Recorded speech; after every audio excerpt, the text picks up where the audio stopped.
What's up, guys? It's JZNES back again with... Wait, there's a guy here! What the fuck is this? Who are you? What are you doing here? I don't know, you asked me. This is Banana, finally. I don't know if you... Well, you were in, like, one of the videos, like, a long time ago, but, like, that was, like, forever ago. That was when you were in your emo phase or whatever. Post-emo phase, maybe.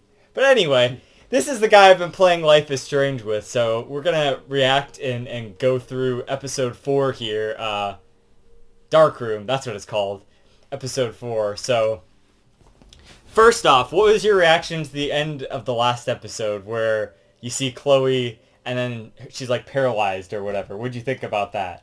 And your actions and leading up to that, you know, like how you fucked with shit with the time powers or whatever. What do you think about all that? Like, you know, so obviously you went back in time with the photo or whatever, right? Yeah. So you saved William, but then you see that Chloe got taken with this car thing instead. He got paralyzed. Yeah. So that's pretty crazy, right? You even said like oh, it's like an eye for an eye, like, you know,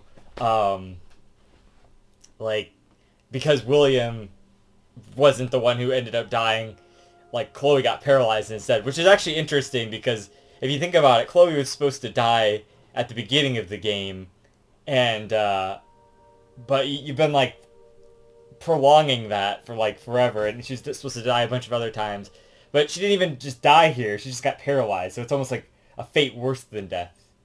In a sense, when you say, eventually she was gonna die, so yeah. Later on, you actually get the choice about that, but we'll talk about that in a second. But it's just like you see, actually, in that new timeline, like that her parents are struggling with all this stuff, and they're like financially drowning, but they still are so okay with their daughter just being alive. That's what they like, you know, that they're good with that. And but you get a choice later on.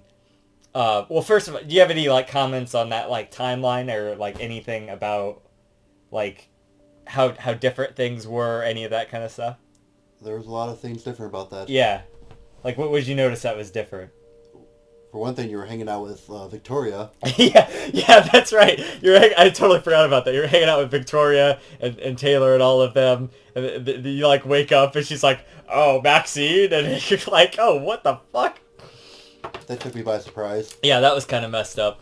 Actually, you know what? Hold on.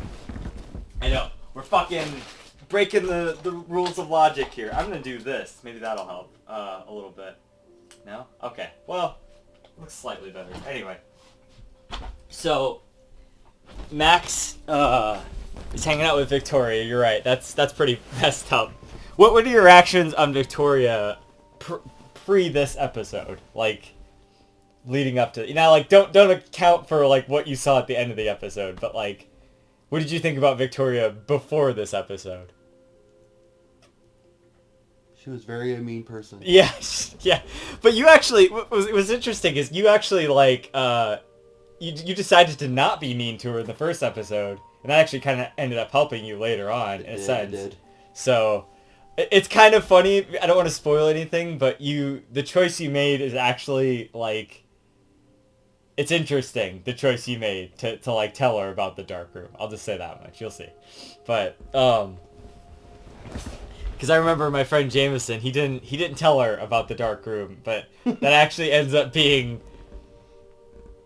kind of beneficial in a sense. You'll see what I'm talking about in the next episode. But anyway, we're not going to get into that. I don't want to spoil it for him. I normally do spoilers, but not for this guy. So don't watch any of the other videos yet, because, well, you already know about Mr. Jefferson, but you don't know everything about Mr. Jefferson, so I kind of spoil a little bit of that in the other videos. But anyway, so yeah, you're in this alternate timeline, like, you're hanging out with Victoria and stuff. You were saying that was, like, the difference. Oh, yeah, that happens sometimes. I like how you predicted that. So you're hanging out with Victoria or whatever. What other differences did you notice, or, like, that were significant, that stood out to you?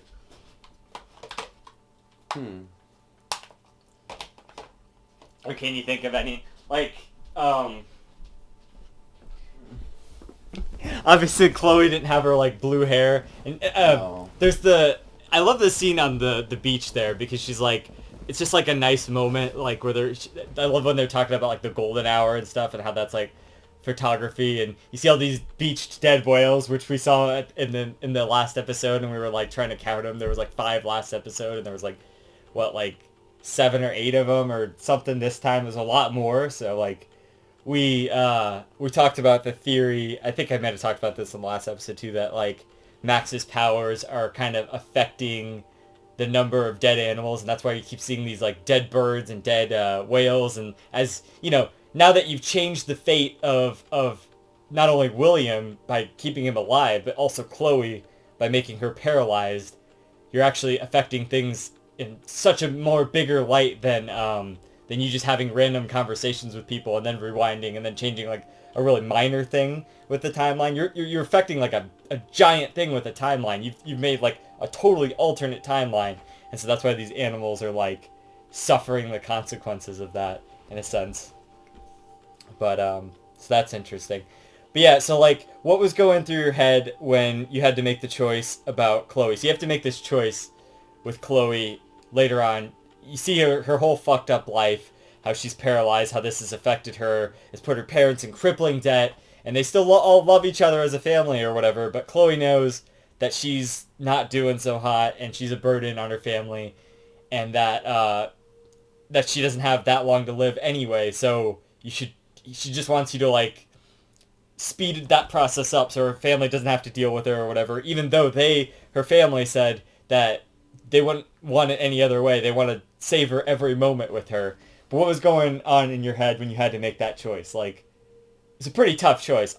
There's also a I don't know option, which just she tells you some stuff and then you have to make the choice. So, which is like just a cop out kind of thing. But what was going on in your head during making that choice? Was it difficult for you, or did you just like know I'm going to choose this one over this one? Or It was a little difficult, but I knew that I wanted the decision to be, don't refuse her her choice. Yeah. Because why just go out right away when you can have a little bit of time to spend it with friends or family? Right. Even though the life is going to be hard and burdensome, it's worth living anyway.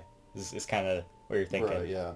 I agree with that. I think that's good. I know that there's I think some of my friends definitely made the choice to, at least one of them made the choice to let her die because they wanted to cut off her suffering or whatnot and help the family, even though that's kind of, it's one of those choices where it's not an easy thing to make. It's like it's one of those psychological, like, what do you call it? Like an experiment where, like the trolley problem or something, like, do you save one person versus all of these other people if that one person is significant to you? It's one of those kind of psychological sort of experiments or whatever like that. Like, and that's what this game is. There's a lot of like those little things where you have to make these really tough choices, and the game hopes you paid attention, like with Kate and all of that, to save her. Otherwise, had you not paid attention, you wouldn't be able to save Kate at all. No, not I was at actually all. pretty impressed you got to save Kate, like, without even...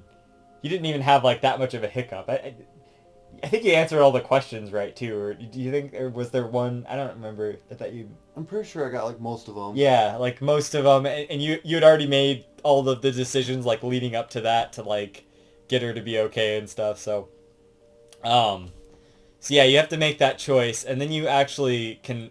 You have the photo again, so we can go back to the regular timeline.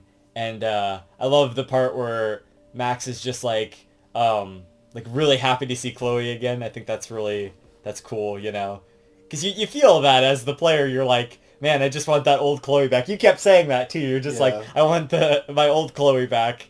There's a part where the paralyzed Chloe, she says hella, or like Max says hella, and she's like, oh, I hate that word. And I'm just like, this is such a different Chloe. But so I feel like there's a real palpable feeling when you like get the old Chloe back, and she goes and hugs her or whatever, and Banana made the choice to like actually get to kiss her. So then she was like, oh, like I'm all for the morning groping. One kiss, and you think you could just be all over me or whatever. So I thought that was kind of funny. I don't think that line would have been the same had you not done that. Like, the lines all change and stuff based on that. So, and then what happens? You like put the pieces of the puzzle together. I mean, I think that's later, right?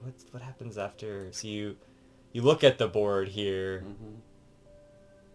You get to see the consequences of your David action. So, for instance, Banana chose to kick David out, and so he's like sitting there like, you better take care of her, you know, and all this stuff. And then, of course, at the end of the episode, that's when you're like really thinking like, man, I don't know if I should kick David out. Now it's like, it's gonna be kind of fucked up. But you didn't know at the time, so.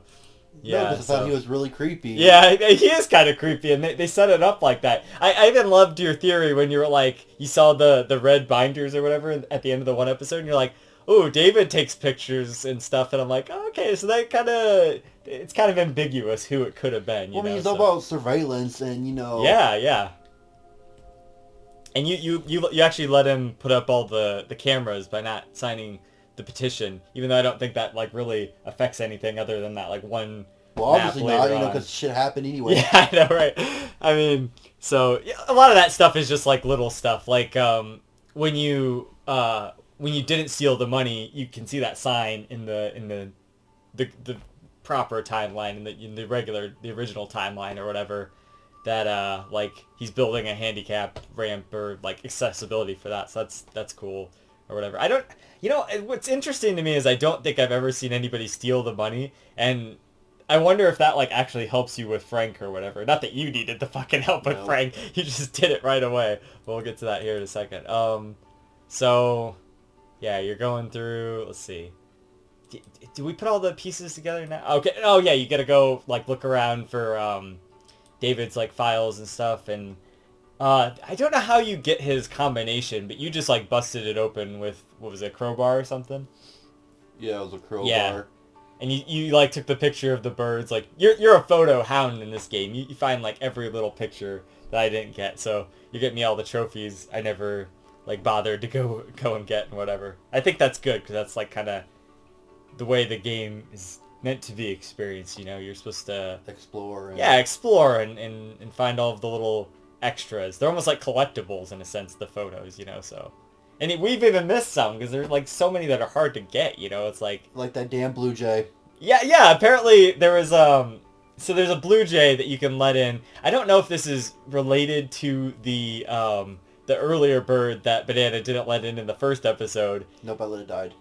Because you let that one die, but I don't know if it's related to that. And I think it has to be related to this nest in the garage. It has here. to be. It was a blue jay's nest, and there's a blue jay somewhere upstairs. So. And we opened that window, but the thing never came, and we were sitting there for like a minute. So I don't know if like we just fucked up somehow. I mean, the game there's so many secrets in the game to like do different things, so many choices and options. Yeah, so many choices and stuff. I think that's really one of the strengths of the game, is that there's so much to experience, even on repeat playthroughs. Like, I'm still experiencing shit because you're making different choices than most people have made, or just like choices I haven't really seen, you know? I think that makes the game really unique, because every time you play it, based on all of your choices, you're going to get a slightly different and variant like dialogue and stuff. It all kind of leads to the same story, but you get to experience that story from a different way based on the choices and stuff, which I think is really cool. So yeah, we busted in there, and then that has like a bunch of his old files that you like can knock down in the first episode with the pictures and stuff, so you get all of that. And then so Banana actually saved Kate, so we got this scene with Kate in the hospital. What'd you think about Kate and her scene in the hospital there? And pretty warming and rewarding to saving her life. Yeah, definitely. It's a nice little bonus part, because you actually got to save her. Yeah, for sure.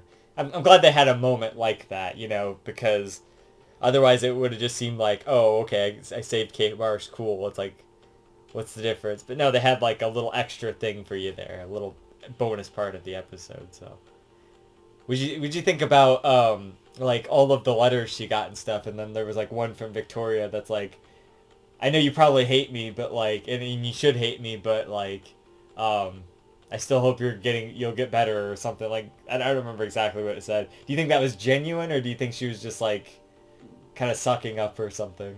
I feel like part of it was genuine, and the other part was just like, Half and half. Yeah, half and half. Okay.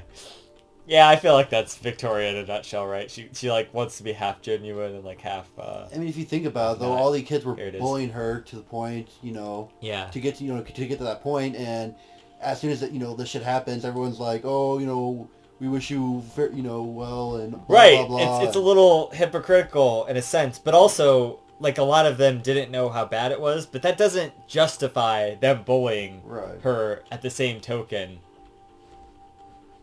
And I think that was kind of a wake-up call. I think that's what I kind of like about her living, but also is what I really like about her dying, is that, like, it's a big wake-up call for these kids. Like, hey, like, it was kind of fucked up what I did. And especially if she dies, then it's like, wow, that was really fucked up what I did, and I bullied this girl to death.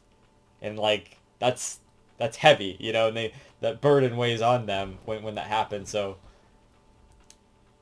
I think it's very good for the characters, and especially the bully characters like Taylor and Courtney and Victoria and stuff, and kind of helps them be better people, or just their better sides shine. Like, you can definitely tell, maybe not with Victoria as much, but like with Taylor and Courtney, if you talk to them, you kind of can see like, oh yeah, they're dealing with shit too, and like, Taylor's dealing with her mom, and Courtney, I don't know, she's a nice enough person, but so, they're not just like evil people, and that's how you make three-dimensional characters, because like you can just have a standard villain any time, and it's just like if you just hate that person, that's not a very interesting character, like David Matten. It's like you feel bad for him sometimes, but also you kind of he goes too far with his surveillance stuff, so it's like they're all like double-edged. Like Warren is more like a probably 80% or 90% like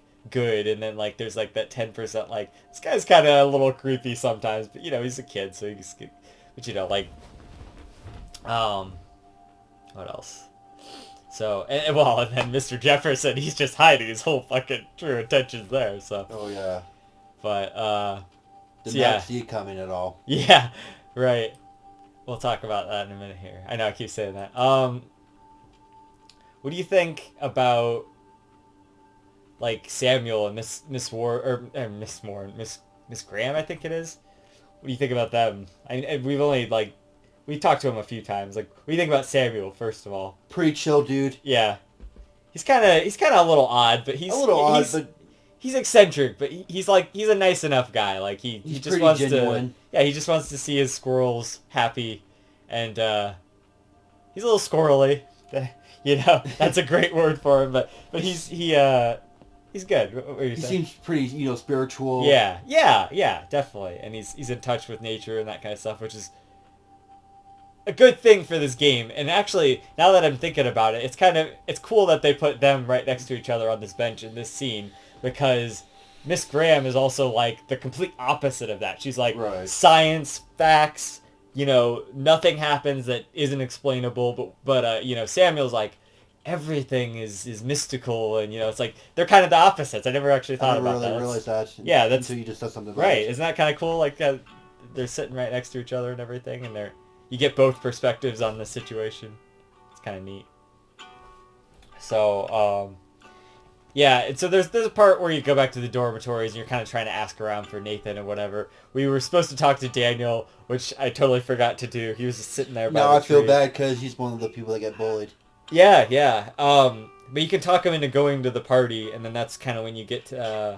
Probably not a good idea if Nathan's around going all psycho mode on people. Yeah. Oh yeah, I remember this song. Where did this play in the thing? I don't remember. Oh, this was in there when they were in her room or whatever, I think.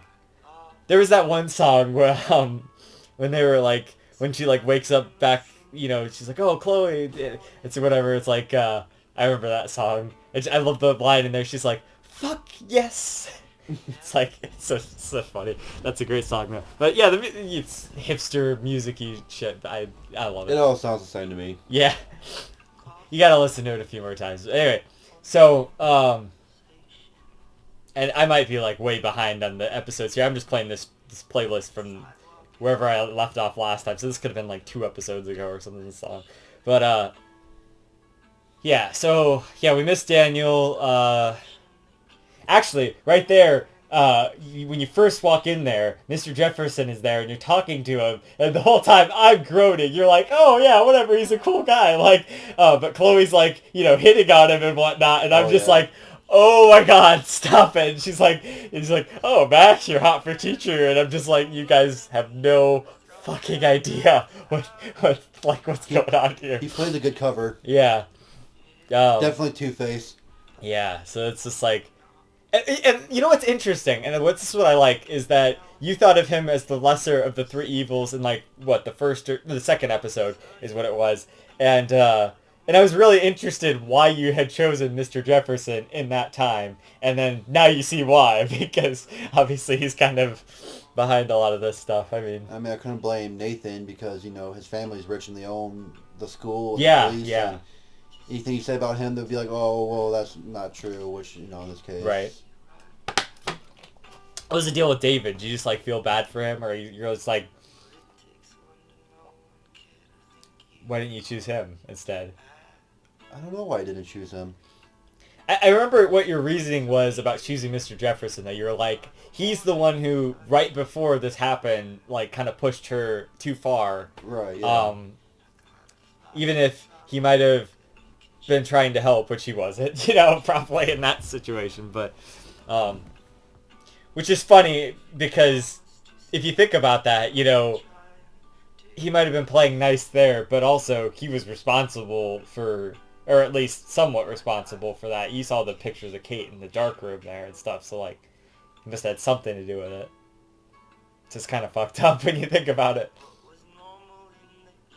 I don't remember how all the pieces connect, but so I'm just trying to like I can keep it spoiler free too, because it's like I don't even remember, it's been a while, so but you saw those pictures there, so you know that he's at least somewhat involved in that, and then like Rachel Amber and stuff, but we'll definitely get to that in a second. So yeah, didn't get Daniel here. Okay, and then you go into the boys' dormitory. You looked around a bit. You changed the. What did you think about the joke there? The thing you wrote on Warren's board. You liked that, right? The QT or whatever. Oh yeah, they used something off the chemistry. Yeah, the periodic table or whatever. Was it like? It was copper and beryllium. Beryllium. That's it. Beryllium. Yeah. It's like it spells out you're a QT or whatever. So I was like, oh, that's funny. Adorable. Yeah. Banana's big on Warren and Chloe. Like he wants to date them both. So yeah. They're both a big part of my life. Yeah, there you go. I mean, especially to Max, yeah, for sure. So what did you think about Nathan's room when we got in there? Like, very satanic. Yeah, it's pretty creepy, right? It's like all dark and there's just like a lot to look at. There was a lot of movies that were like really dark with dark endings. Yeah. What'd you think about like when we read like his emails or whatever? Like his dad's kind of a dick, right? Oh yeah, most definitely. He's not a very good father. And he's got like all these creepy like posters of like posed women and stuff and like bondage and shit. It's like it's all messed up. You can see like if you open his thing, you see the note from Chloe and you see her like on the floor like wigging out and like it's pretty messed up. So you kind of get this sense that Nathan's pretty messed up. I'm pretty sure he's got schizophrenia. Yeah, some kind of thing like that. I don't remember specifically what he has, but yeah, you're right. It's some kind of mental disorder thing. Yeah. So we'll get more into that in the next episode, of course. But yeah. So then you slide aside the couch. You see like these little scratch marks down there. So you slide aside the couch. You find his like burner phone, and then you leave his room there. And then you get into a confrontation with Nathan. He walks in just as you're about to leave, and Warren steps in. And you have a choice there between letting Warren go for it and just beat him up, or just like you just stop Warren. Why did you choose to stop Warren there? instead of letting him beat up Nathan. Even though you the whole game have been like, fuck this Nathan guy. And, you could have let Warren beat him up, but you chose to stop him. Why'd you choose that? I thought that, this guy's fucked up, it's not exactly his fault the things he does. That's good. That's very accurate. We'll get more of that later for sure too. That's good. Yeah. Well, and the other thing is like Warren, a lot of people are like, well, I don't want Warren to be as like fucked up as Nathan and just start beating on him and just like let out that inner rage or whatever. And Warren got a good few shots in. Yeah. What do you think about, they didn't take Nathan's gun? What do you think about that? That's stupid, right? Shouldn't they have like grabbed his gun while he was on the floor there? Yeah. Like everyone always points that out. Like, why wouldn't you grab his gun? You just leave it sitting there? Like, what the fuck? Like, to prevent more of him killing people, and they should have. They're all like, oh, he's gonna go psychotic, and they're like telling everyone about that at the party. I literally thought he was gonna grab it as soon as he got back up and start shooting him, but didn't happen. Wait a second, here she actually has his gun. Maybe you can get his gun or whatever. Maybe we just didn't get it. Oh yeah, see, look, his gun's not even there. So how did we fuck that up? I don't know. Oh, you know what? It's probably you let Warren beat him up and then you could take his gun or something. So that's like the good side of that choice, maybe. I don't know if that's accurate or not, but... So there is a way you can take his gun. But yeah, you should take his gun in either scenario, I would say. Even if he's just like, he's laying there in either scenario. Or have the option to take it or not. Yeah. Have the option to take the gun. I think that's good. Alright, so then we get to the part with Frank. You have to go to get his list to decode his logbook that you got in episode 3. What'd you think about this part? And what'd you think about how fucking like ace you did with this part?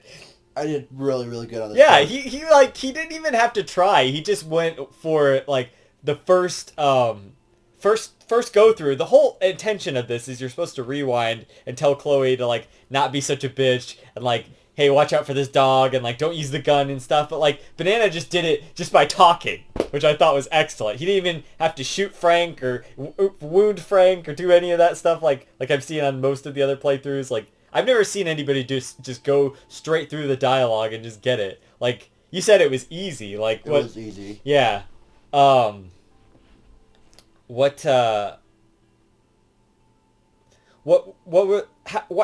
did you think? Like, what were why were the choices so easy for you to, like, figure out, Like, to reason out, like... I don't remember what the first option was. Okay. Yeah, maybe we can see here. But, like... Because you were telling me, you're like, oh, yeah, well, it's really obvious you gotta do this and this and this and this and this. Like, It was kind of like the cake scene all over again, reminding her of her verse. And I thought back to like a previous episode where, he found out that Frank actually saved his dog and a bunch of other dogs from a fight club. Right. And that was one of the options, and like... And you thought back to that, and you're like, okay, so the dog is obviously important to him. You like pieced all these context clues together from previous stuff, and then just like talking to him and stuff. Is this actually... Oh, yeah. Like, this is... Okay. So yeah, maybe you're just good with people. I think, like, you figured out how to, like, just get through this, like, really super well. I was just honestly really impressed by that, because, like, I think the first time I just, like, shot him by accident, and, like, that was how that went, or, like, wounded him or something. And I'm like, well, I guess he's a drug dealer. I guess that's just how that goes. But, like, the fact that you didn't kill his dog and that he's alive is gonna... help later on. See, it's, one option was like, I'm sorry, so I thought, like, Yeah. Sorry to bother you, or... Right. And then I don't know, there's the one about the dog, and then so you knew that. Like, yeah, that was cool. I just thought it was awesome how you got through that really unscathed.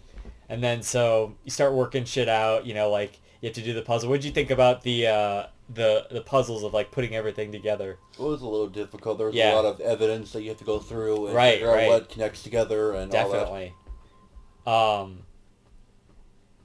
And I know I kind of walked you through some of it, but did it make sense to you in the end? Like most of it anyway? Most of it, yeah. Like how you kind of, because like there was the one where you have to put together the truck and then like the coordinates and then that Like, I mean, that was a little difficult, but in the end... we had trouble with that because the trucks look so similar. And well, there's a theory that Nathan is the one in the alternate timeline that, like rides out in front of Chloe so she gets paralyzed or whatever. And you were saying how his truck's not very much like an SUV, and they keep calling it an SUV in the game. Yeah, SUV, and it's like, no, it's a truck. Yeah, I know. I always thought that was really weird too. I mean, the game is made by like French people, so I guess I don't know if they just don't know what an SUV is or whatever. But like, you know, and then I think this one was really easy, where you just like, oh hey, here's the names in the logbook. I mean, like, obviously, but then you have to like go through and see like, okay, when was Nathan here? And that one's pretty easy too, because all you gotta do is look for Rottweiler. And then what else was there? So there was those two. Oh, and then breaking into Nathan's phone, which I feel like I kind of had to like nudge you, like, hey, like, there's so many numbers and it's like so hard to. He's got like a random little sheet of numbers too. It's like, I was suspecting it was his birthday. yeah, but the way birthday. I thought of it was like, I thought it was like maybe, you know, month, day, year, but it's like, that's too many numbers. Yeah. Even if you have, Yeah, like I tried the year before and stuff. Like, doesn't really work out like that. So this guy's gonna try this, but it's not gonna work. Huh? It's weird. Anyway, but yeah, we figured it out eventually. So that's another one. And then the logic with like having them all there, that was a little overwhelming, right? To see like all of these things there. Yeah. But it's like, if you kind of figure out like, okay, each of these has like a time stamp, and you just have to kind of figure out what's the most like connected timestamps and all of that, and piece it together. And you're kind of confused about that too. Yeah, you're like, I don't really get like what's the significance of the. What you saying? Or did you figure that out by the end? Like what kind of that all meant? You know what I mean? No, I don't know what you mean. See, you don't even know what I mean when I'm describing it. Like the timestamps on all of the stuff. Like, so they're all from the 4th, and then like remember how it was like there was 10:30 and then like 11. Yeah, there was just a bunch of different times and dates, and right. It's just like which one goes to which. Yeah. Yeah, it was a little difficult. The logic with that is like you see the conversation is like 10:30 with his dealer or whatever, and then the picture where he's at the coordinates where he's at the barn is like 10:56, and then if you look at one of the deals, it says 11 o'clock. So it's like there's no way he would have like gotten anywhere from 10:56 to 11 o'clock. So he had to be there doing that deal at that point. But yeah, it does take a little. I had to like guess. I think my first time a lot of them, but I finally kind of get the logic of where all of that, what all of that means. So what was your thoughts like when we were randomly going to this barn like the first time? What did you think was going to be significant about the barn? Like, what were you thinking about that? Or do you know what I mean? Like, what was going through your head? Like, why does this barn matter? You know? No, I didn't think that at all.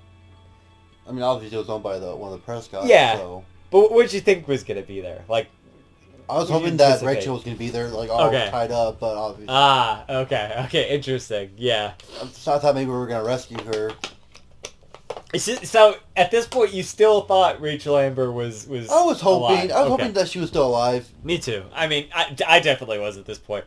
There's always that niggling suspicion in the back of your head, like, yeah, this all doesn't line up. Like, she's probably dead, but like, right. You always kind of hope, like, and especially when we went down to the dark room, I'm like.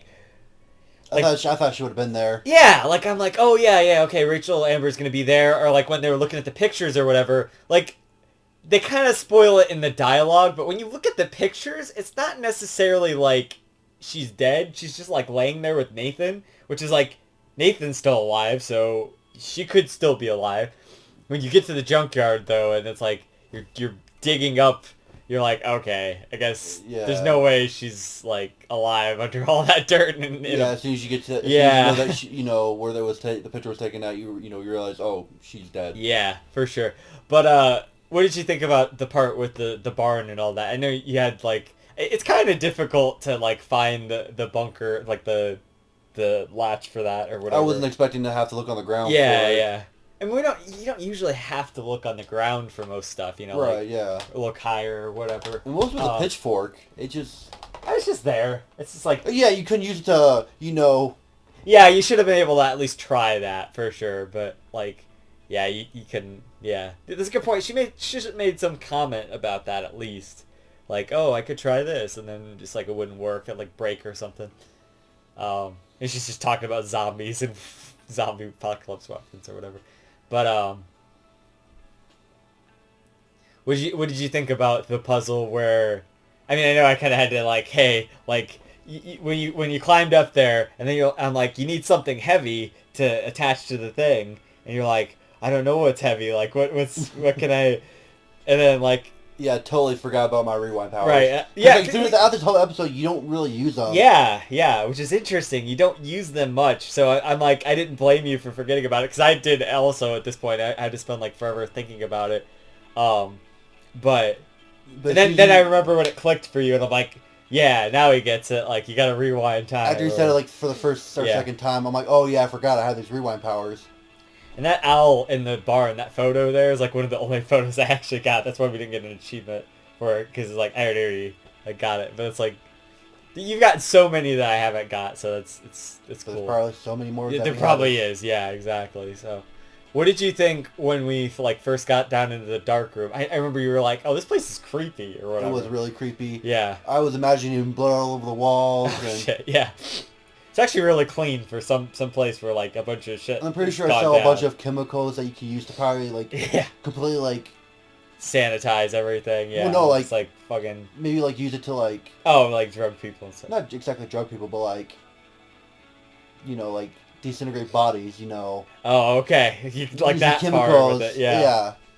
You know, I never really thought about it. We are in kind of like a remote location. Like, there's a lot of girls on that list. Like, she probably buried a lot of bodies out here.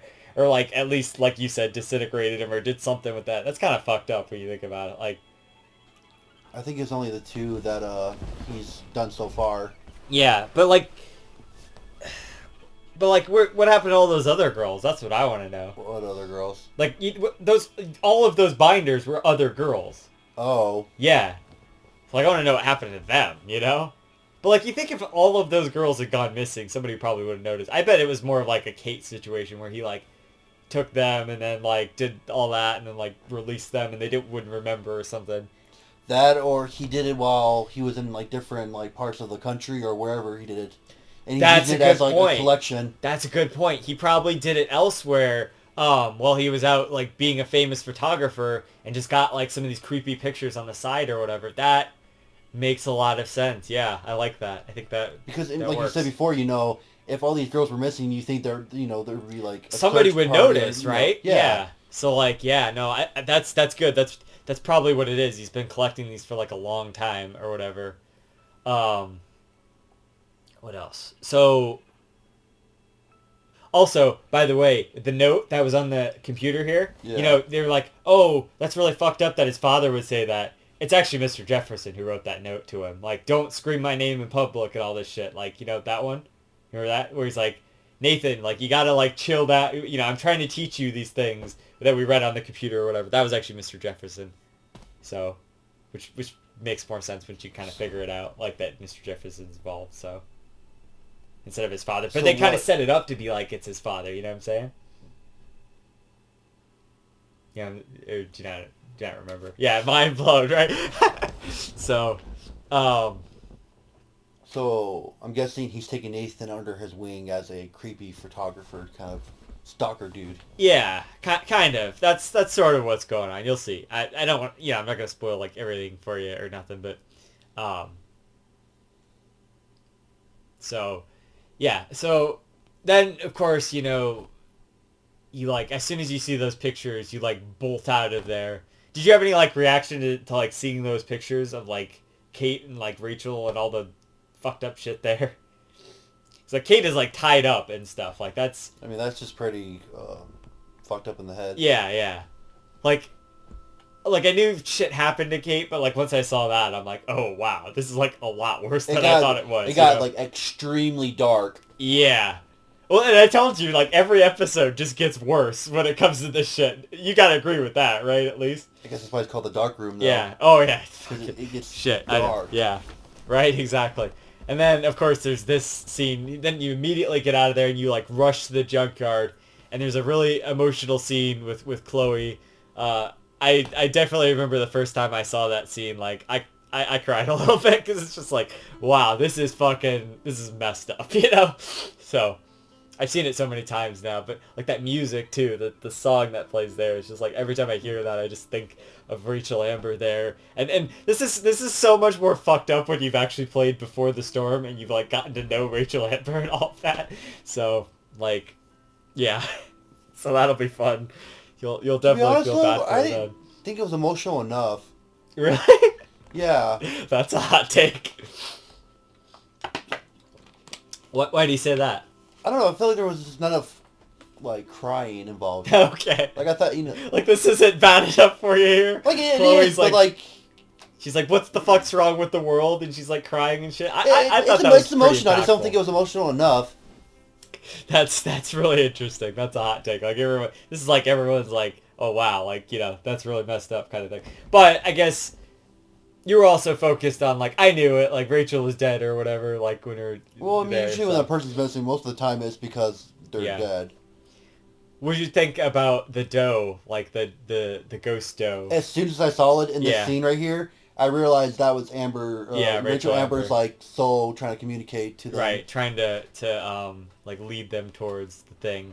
And a lot of people have said, and this is just a theory because you don't even really get into this in Before the Storm. They hint at it a little bit, but they've said like Rachel Amber has powers, like, and maybe like a spiritual sort of thing to like have this deer or something like that to that effect. Like, there's like a different thing she does in Before the Storm too that like would kind of entail that. But it's like, it's just interesting, you know, and they never really get into it, but it's just like, they leave it open enough to where you can kind of theorize about it. Okay, of course, Gus got to join the video here. So that's interesting. You just didn't think it was impactful enough, but I don't know. I like that. I mean, I don't like that scene, but it's like I think that's one of the like the big kind of cruxes of the motion there. Anyway, so then they go to the party and they're like talking about getting revenge on Nathan, and you were right there with them. You were like, "Fuck Nathan, let's like kill this bastard." Yeah, because I thought Nathan was the one that killed Amber and. Right, that's how I was too, and I'm just like, oh shit, like fuck, like Nathan's gotta go, man. I was like, he's gotta go. He's gotta go. Bye. Yeah. And you actually let Chloe take the gun too, so she still got that. Not that it helped her much, you know, no. based on the end of the episode there. But so there's two moons. Like, what do you think that's all about? Like, what's the significance of that? Oh, dude, I don't know.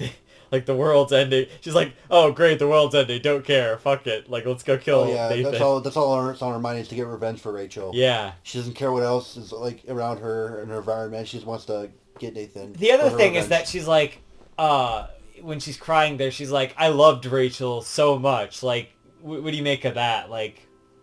They were lesbians. Yeah, well, yeah, they were in a relationship.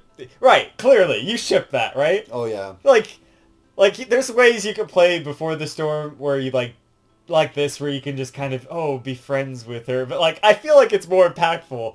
You know, like, that they were clearly together. Like, it makes sense. Like, she's like, Rachel was my angel and all of this stuff. And, like, she got me through all these hard times. Like, it's like, so obvious. They're like super... They're more than just friends. Yeah, super gay for I each kind of other, figured that, like, in the beginning, like, there was something, you know... Yeah. More than just friends. And that's why she's, like, searching for her so much and stuff, like... Yeah. But, you know, so they reached their unfortunate end here. It's not funny. It's terrible. But so... So you go to this thing and she's all pissed off and Warren stops you to take a photo. What do you think about this? Like, why did he stop us to take this photo? What's the deal with this? Well, I know he said it because, you know, it's supposed to be the end of the world and he wants the last photo to, you know... And he's just trying to feel like a normal student and all that. Yeah. It's just interesting. Remember that photo because that's going to come into play later. Oh, I bet it is. So, and Warren and stuff. But anyway, so you kind of sideline Warren to go into the party. Now, what do you think about the party and that whole thing? Well, I know you're like, friggin' the junkyard scene wasn't impactful enough. Do you think this was a nice kind of like way to wrap up all of these characters we've been talking to the whole time or whatever? Because you kind of can see them all at the party and like wrap up their little it seemed story like arcs. we all and whatnot. became closer as a group, as friends. Yeah. Were you satisfied though with like their conclusions? I mean, if you think about it in the beginning, everyone didn't really like you. You know, everybody was stuck up or doing their own thing, and now you kind of like... Now you have a bunch of friends, right? A bunch of friends that you can talk to. That's nice, yeah, for sure.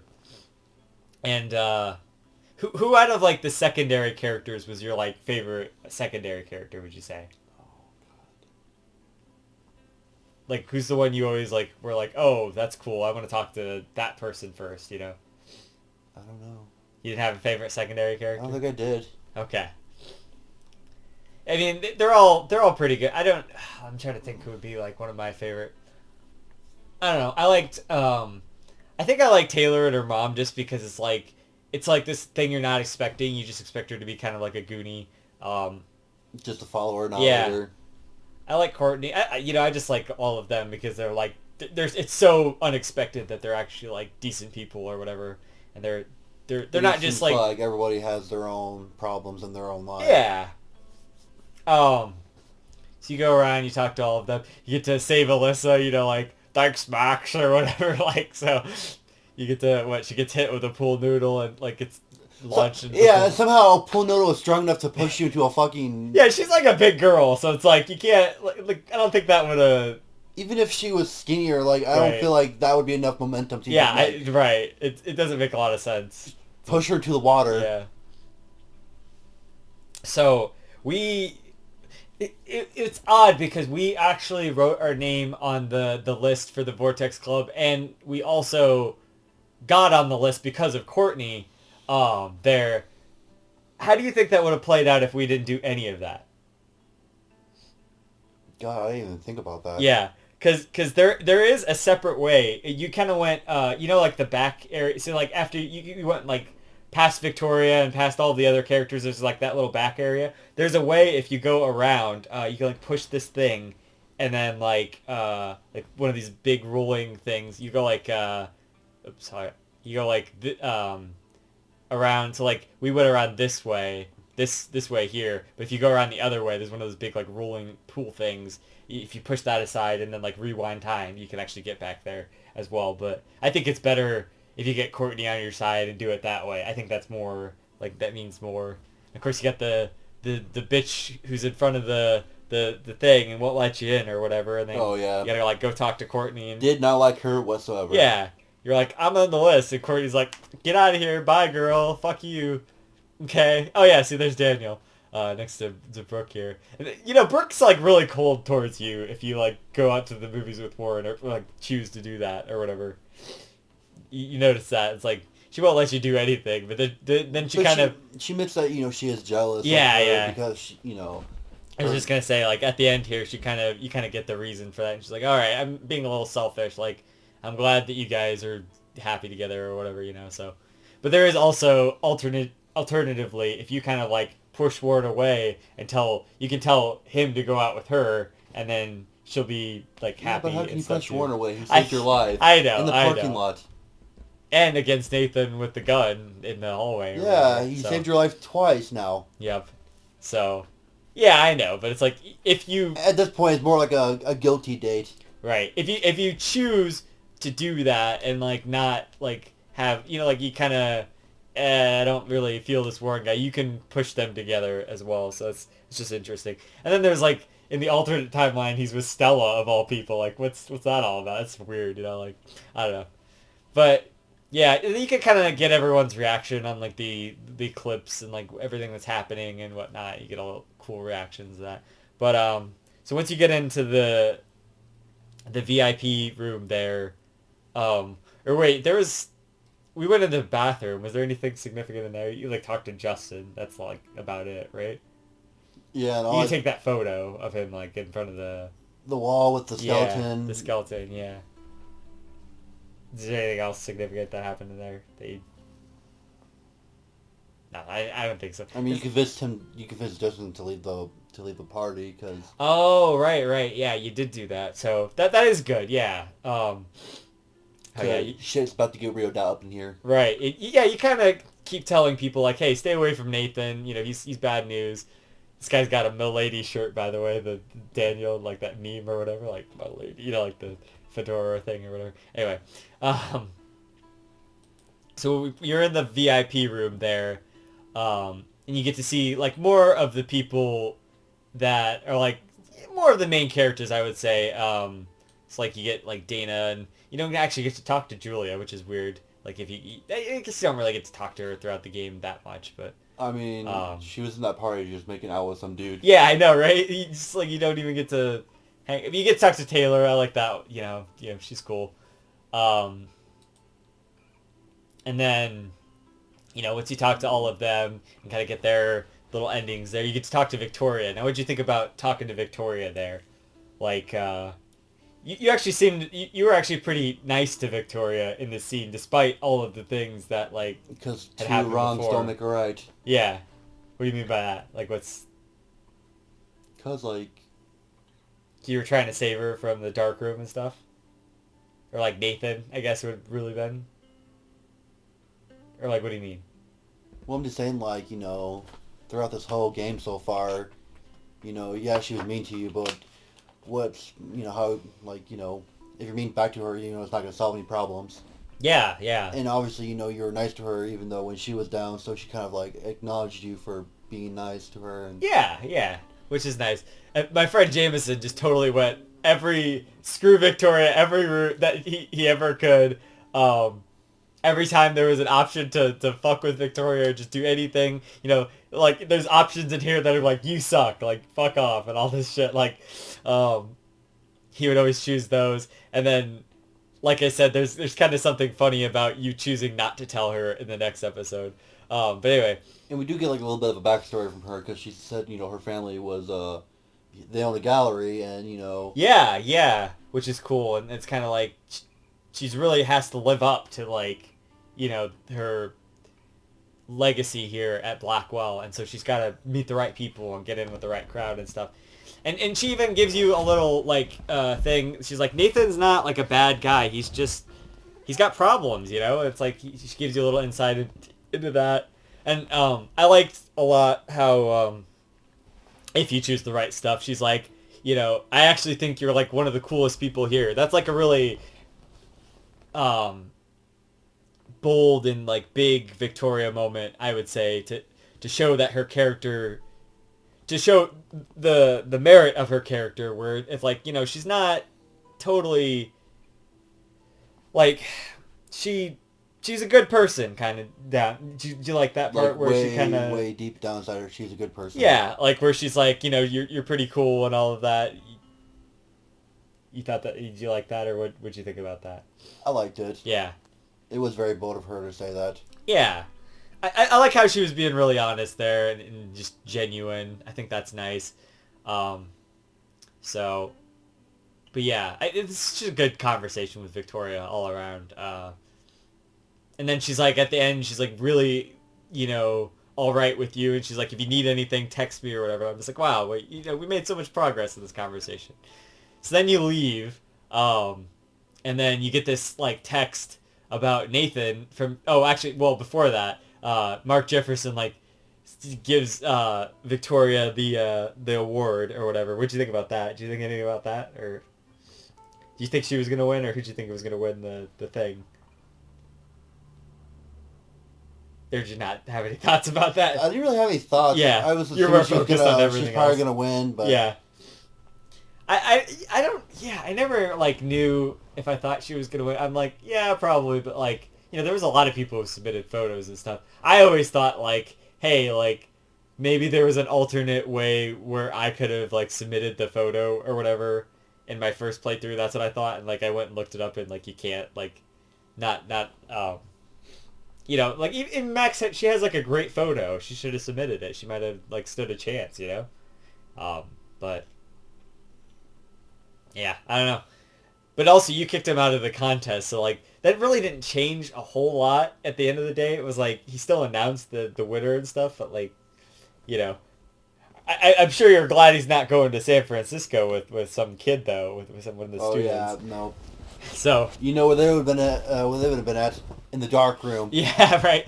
Exactly. He would have said that he went, but then like did something like that, pulled some bullshit or something. And then the double moon disappears. Yeah, yeah. So like after that, the double moon disappears. I don't know what that means either, but it's just like maybe like reality is like converging back to the way it's supposed to be, or I don't know, but it's all fucked up. So then you go to the junkyard to try to cut Nathan off and like Nathan off and like try to get there first. You find Rachel Amber's body just there still, and then Mr. Jefferson. Well, you don't see it's Mr. Jefferson, but somebody pricks Max with a needle, and then she like passes out, and Chloe gets shot, and then you see it like pan up, and I'm like, you ready for the big reveal? And then there's Mr. Jefferson. It's like, oh shit! Like I remember that moment too. The first time, I'm just like, wow. Like I would have never expected Mr. Yeah. I thought it was maybe David. Right, you had your money on David for quite a while, and that would make a lot of sense because they kind of set him up like that too. He's very into photography and surveillance, like you were saying. Even Nathan is more of a suspect, and Mr. Jefferson. It makes sense when you see it, but like it kind of comes out of like left field, which is good. I think. Like, you know, I wasn't expecting it. And I think that makes it pretty good, even because. Especially because they've laid out the pieces up until this point. And you wouldn't know if you didn't know, but, like, you know, there's, like, little subtle hints and stuff, too. So I think that's cool. Like in the first episode when he says, I can frame any one of you in a dark corner, and you could do the same to me or something. And it's like, that's a pretty fucked up line, but you're not always paying attention to that kind of shit. So what did you think about this ending here and Mr. Jefferson and, like Chloe getting shot, like any of that, like I don't know, just talk like you would take one thing at a time, but like when you think about Chloe getting shot, you think that's gonna like stick? Do you think that's impactful? What do you think about that? I'm pretty sure Max is gonna be able to go back in time and But you saw she's in the dark room in the next episode, so like she's pretty restrained. What were you gonna say? What? That picture you were talking about, the one with you and Warren. All right, yeah, you figured it out to go back in time. Yeah, all right, good job. Yeah, that's what happens. But it's a long struggle to even get back to Warren. I'm just gonna say that. So that you're right, but yeah, that is what the kind of the significance of that is. Yeah, you could time dive back into that. Yeah, but So now you can get all your Mr. Jefferson thoughts out. What did you think about him, you know, the reveal that it was him or that he had anything to do with this? That obviously caught you off guard. He had a really good cover up, you know? Yeah. He covered up his intentions of how he really is. Yeah. And it's kind of hard to, figure out who the real suspect is because, they put Nathan and David and Mr. Jefferson. Which is kind of funny because they're all in that one room and you had to blame somebody. Yeah, I know, right? So they kind of give you all these options, and I like that. They're kind of keeping it ambiguous until sort of the end here. And all of them are wrong in a certain way. Obviously, Mr. Jefferson's a little wronger than all the rest, but, like, they've all done shit, so it's like... But yeah, so it's like, it's good that they've set up multiple sort of things there. Let's see. We talked about all these choices here or whatnot. Oh, got hurt. Yeah. What were the other choices? Is he gonna go with the other choices? Doesn't matter. So what? Oh, here we go. Oh. So we did the bird's nest. Couldn't find the David's code. Oh, this guy got David's code. I don't know how he did that.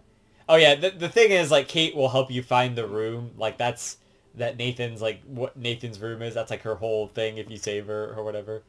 Yeah, but it's kind of pointless because, eventually you're going to find it anyway. Right. It's pretty obvious which one is his. You found it before she even texted you about it. So it's like, yeah, it doesn't take a genius to figure that out. But, yeah, you have those. Okay.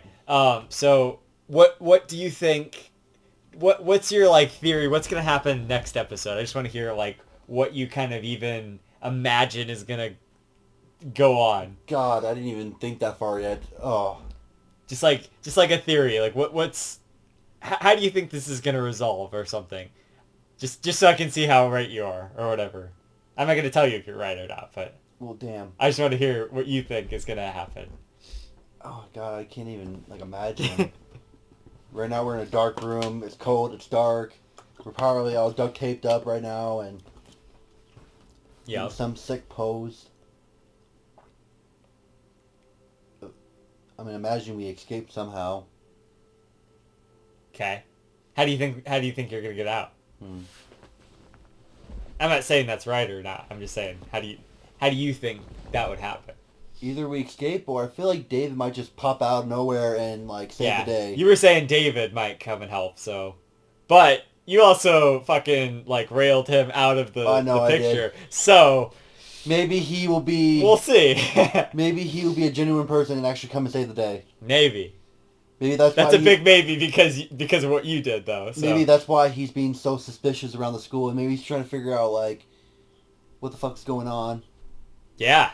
And at this point, like, you could use David. That would have been some pretty good, like, surveillance or whatnot to kind of get us to where we needed to be. Maybe he would have found out Mr. Jefferson or whatever, too, had they let him. I wonder, see, that's the thing. David, like, in his files and stuff, didn't even have Mr. Jefferson as, like, a suspect, which is, he just covered his tracks too well, you know? And he's famous. Like, nobody would expect it from him, you know? It's like, it's too perfect. He's very good at covering his tracks and what he does. What do you think's gonna happen to Mr. Jefferson? Well, there's only two options I can see: death or prison. Okay. I'm kind of leaning more on death, though. How do you think that would happen if that were to happen?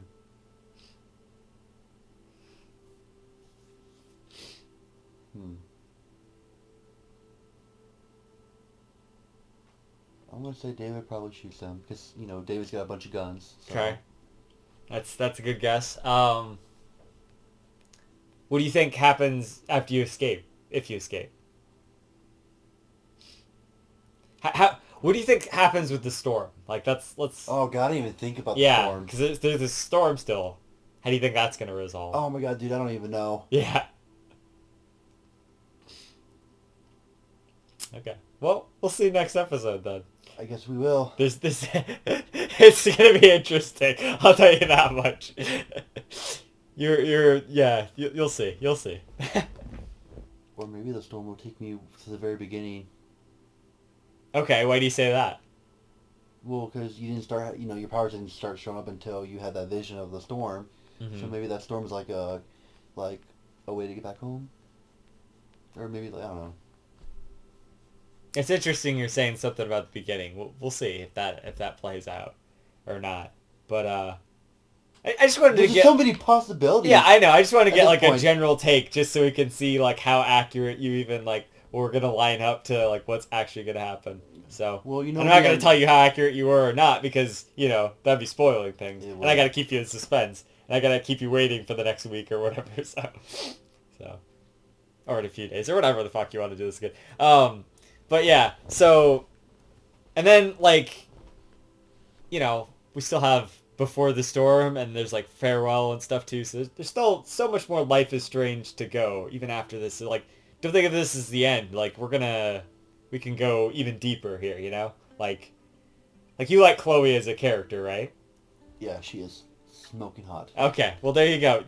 Before the Storm, you play You know me, I like punk girls. Yeah, sure, yeah, you play as Chloe, so, and you get to experience like what it was like back when before like when Max left and stuff, and like with I'm sure Rachel it's probably Amber. gonna be a pretty good prequel. Oh yeah, series. dude, I love Before the Storm. The third episode's a little weird, but we'll get there. Kind of, I don't want to spoil too much. I mean, there's still so many unanswered questions. I feel like they really should have made a third game to where like it like bridged the gap and we like see what's between them or whatever. So, but you'll figure out what I mean once we get there. So, yeah. you got any other stray thoughts you wanted to get out, or is that all? Because I think we were pretty thorough, but anything else you're thinking about, There's or one thing I was thinking. I don't know okay, if it's anything. well, yeah, Maybe tell be me. able to go back in time to where Amber doesn't die. But then again, we did that with, Chloe's father, and look what happened. Instead of, him dying, Chloe paid the Yeah, ultimate it was price. pretty bad, right? So that has pretty big effects. But that's interesting you say that. So that would be pretty cool to see I'm that. hoping that's not the case because, like we witnessed already before, an eye for an eye. But there's always consequences to your actions, and Indeed. especially, you've seen what happened when we just when we saved a life. And if we go back, we're saving Rachel Amber's life, so something there'd be a balancing consequence as well. It's almost like miraculous, where if you get both of the miraculouses, you can make the wish, but there's always a cost to that wish, or whatever. So, but yeah, it'll be interesting. I'm definitely the next episode's really crazy, so like the rest of the game. So definitely looking forward to that. Anything else you wanted to say before we sign off? Not that I can think of. Okay. Until next time. Yeah, well, that's my line. But yeah, until next time, keep it classic. Stick around for more reviews, underrated games, and I'll see you guys in the next one. JZ out.